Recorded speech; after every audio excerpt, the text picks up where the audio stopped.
e vamos entrar na terceira parte da nossa quinta aula. Aqui nós vamos falar a diferença de esoterismo com S e esoterismo com X, e vamos falar um pouco sobre como que se desenvolveram as religiões e que influência elas têm na nossa forma de pensar hoje. Bom, meu nome é Fabiano Zambelli, esse é o curso de desenvolvimento mediúnico e paranormal. Para quem está chegando aqui pela primeira vez, não esqueça de voltar nas aulas, na playlist, que eu explico direitinho qual é que são os objetivos do curso e como é que a gente faz cada etapa. Mas então, e mais uma coisa, não esqueçam de curtir o vídeo, se inscrever e deixar comentários do que vocês estão achando, o que vocês querem de novo, ou de alguma pergunta, alguma coisa que nós podemos fazer alguma aula extra.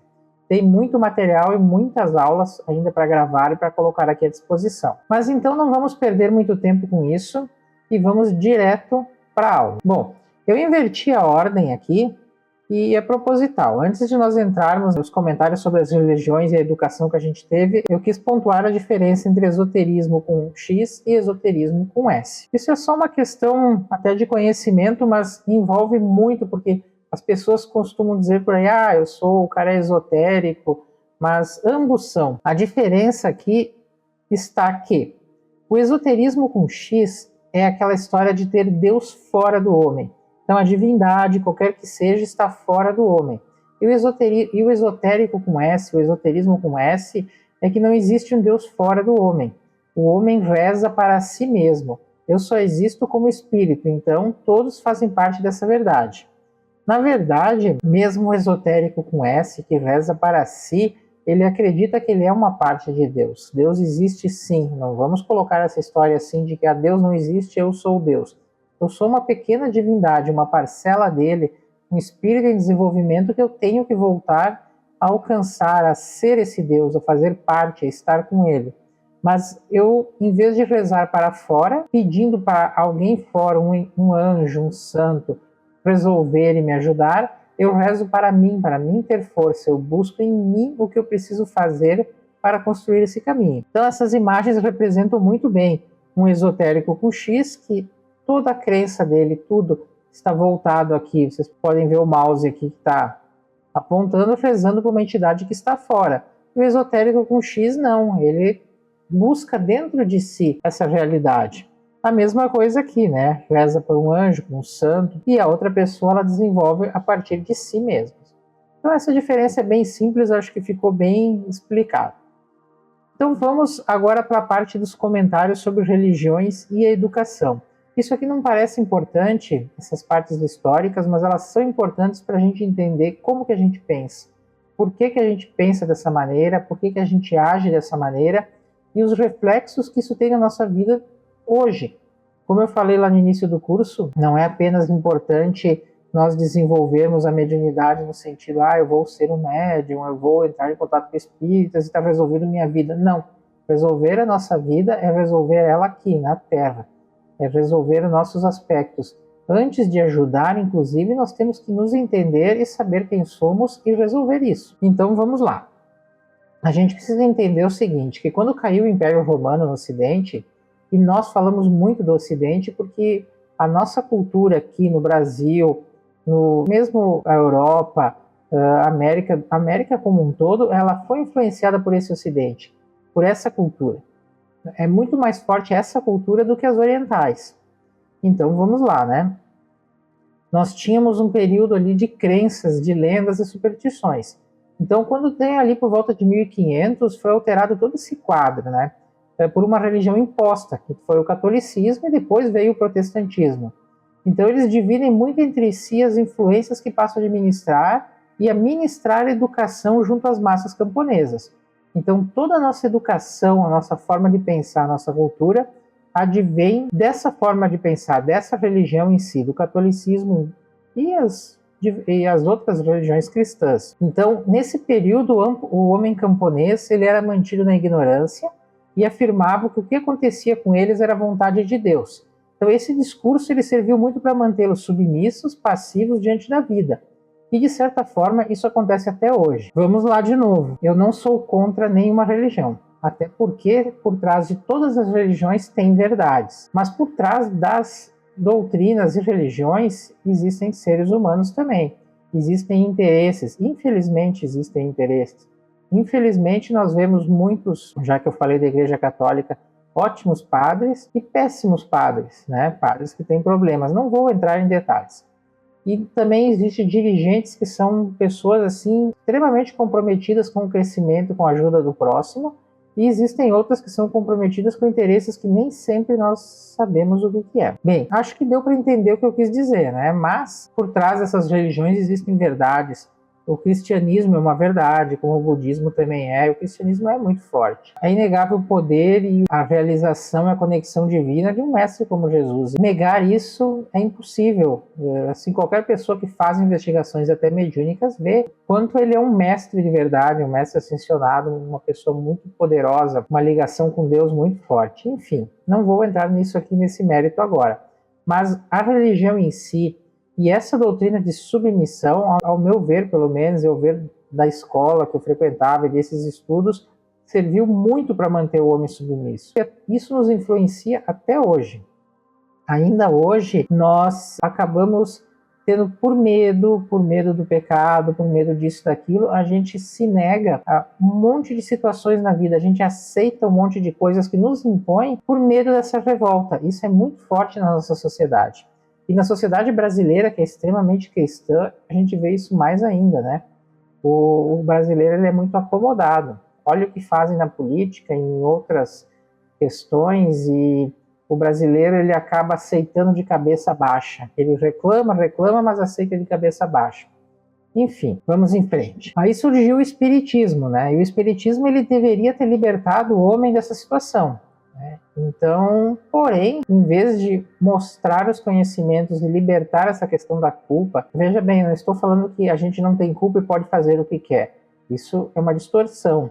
Muito pelo contrário, com o espiritismo a gente entende que todas as nossas ações vão gerar reações e vão gerar consequências. A lei vai ser aplicada sempre. Então, isso deveria fazer com que o ser humano evitasse de tomar atitudes que prejudicassem a si próprio, porque na verdade ele não prejudica o outro, ele prejudica a si também, né? Também prejudica o outro, mas o retorno para ele, seja nessa ou em outra vida, é muito forte e é muito pesado. A lei é implacável nesse sentido. Só que o que eles fazem? Eles começam a dizer que isso aí é tudo criado por Deus, é um dom divino. Então, se a pessoa é médium, é porque ela recebeu um dom. E aí vira essa questão religiosa de novo. A gente aqui no curso sabe e mostra muito bem que a mediunidade é algo a ser desenvolvido. Através de exercícios e práticas, nós podemos criar essas faculdades mediúnicas em si. Então, é uma questão de desenvolvimento, de estudo, de prática, força de vontade. Não é uma questão de um dom, de uma graça dada por Deus. Pelo menos não nisso. Enfim, só que as questões espíritas acabam se tornando uma religião. O espiritismo em si acabou se tornando uma religião, onde ela segue parâmetros e coisas ditas e que não podem ser contestados. Isso aí ficou muito mais próximo de uma religião do que realmente algo libertador para o ser humano. Bom, esse processo espírita, tá, e o desenvolvimento das faculdades mediúnicas e paranormais, eles são essenciais porque eles servem para que o homem diferencie o que é lenda e fantasia da realidade. Então, se isso fosse livre e as pessoas desenvolvessem, treinassem, e em vez de aceitar o que lhe é colocado, conseguisse sentir, perceber, pesquisar o que está por trás, saberia o que é verdade ou não. Então, a sociedade ela acabou ficando presa, ela acabou não se desenvolvendo. Nós chegamos de novo, nós estamos chegando numa mudança de era, e as pessoas estão ansiosas pela mudança de era, e a grande maioria, mais de 90% das pessoas, mais de 95% das pessoas não estão preparadas para isso. Elas não vão estar aqui quando o planeta realmente se modificar. Elas vão ter que ser encaminhadas para outros lugares. Elas não estão fazendo esse desenvolvimento. E esse desenvolvimento não é fácil. Mesmo para quem já está treinando e pesquisando, pode ser que não consiga. É difícil afirmar isso. E dentro dessa nova concepção, nós temos que remover a ideia de que nos foi incutida sobre o pecado, do castigo, de que a Terra é um lugar de expiação, de que a Terra, a vida em outras dimensões é mais importante que a vida física. Sim, nós como espírito em desenvolvimento, nós vamos viver mais tempo fora da vida física do que dentro. Aqui é um pingo na nossa eternidade. Porém, esse momento agora é uma fase do nosso espírito que a gente precisa da vida física para superar esses aspectos, para conhecer, experimentar o que ele tem que experimentar e para se desenvolver. Então, nesse momento que a gente vive, a vida física é muito importante, sim. Ela não é algo que a gente tem que relegar. A gente precisa nos desenvolver aqui, experimentando essa coisa da matéria, experimentando situações, dores e emoções que a gente não teria fora. Então, é muito importante a gente ter. E eu vou fazer um parênteses aqui. A vida como espírito, não como alma, não como consciência, porque nós temos diversos corpos, o corpo físico é um dos mais densos que a gente tem aqui agora, nesse plano. Mas o nosso corpo espiritual, nosso corpo astral, são corpos também, não é a nossa consciência. A nossa consciência é energia pura. Então, com a nossa consciência, nós não experimentaríamos isso. Então, morto no plano astral, eu ainda estou num corpo.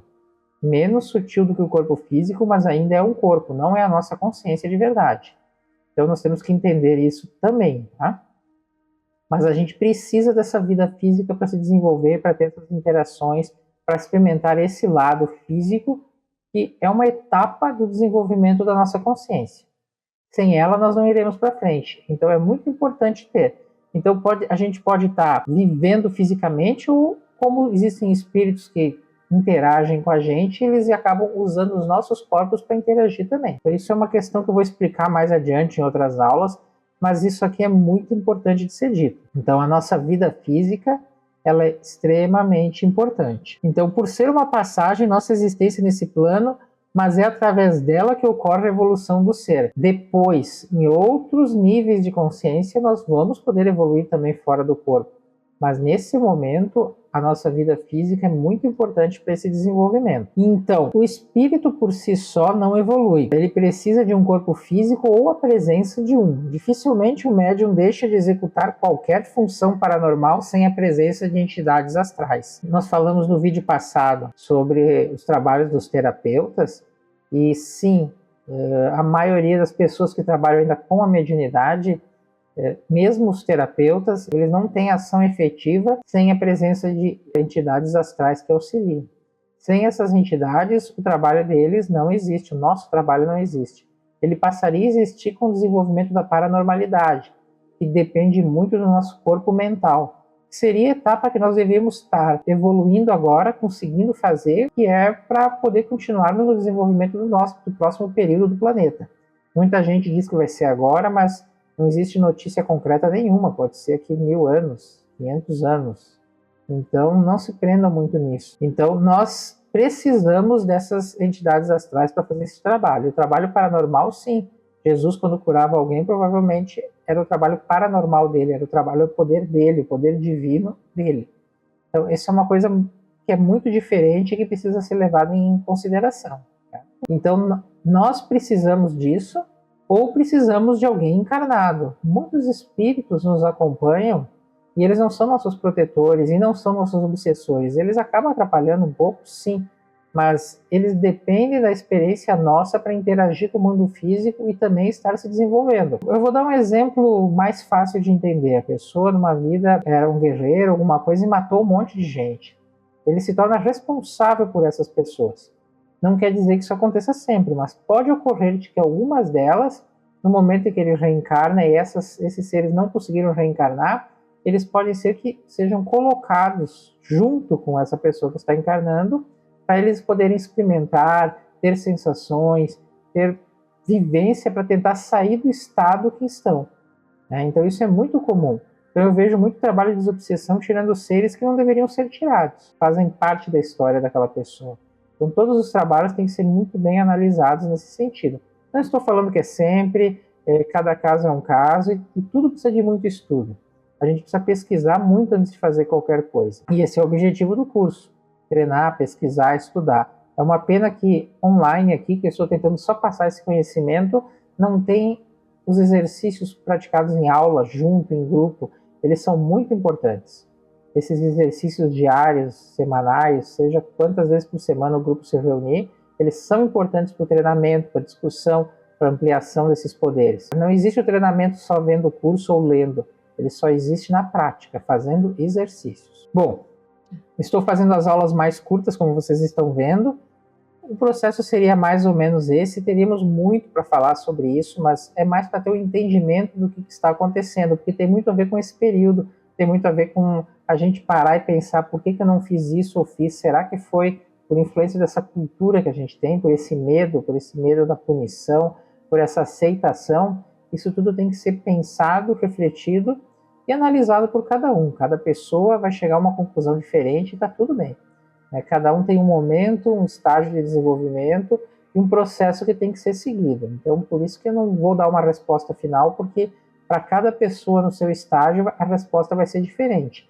Inclusive nas formas com que cada um tende a se desenvolver. Uns utilizam mais a questão de fé, outros de conhecimento, que são N maneiras de se desenvolver e está tudo bem. Nós temos que respeitar e entender o processo de cada um. Mas então essa aula vai ficando por aqui. Não esqueçam do like, isso ajuda bastante o canal e nos vemos no próximo vídeo.